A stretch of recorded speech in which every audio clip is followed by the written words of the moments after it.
ese Musi nta kintu wibwira Musi njye nakubwiye ko mukunda ubitekerezaho iki Musi okay reka nkwigishe basi ugira isoni uraninya ese nkamutinyira Yesu mwiza ngo gute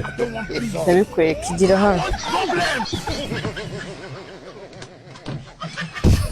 ese ko nayo umugongo icara undeba wakicara undeba oya icara gutya nkuko nicaye gutya cyangwa indyame Musi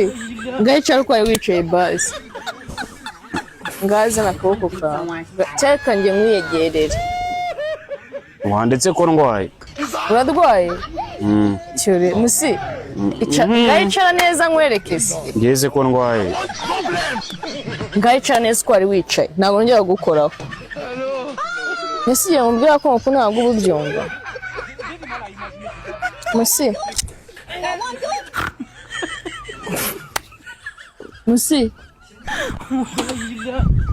ngaye kamwereke sheri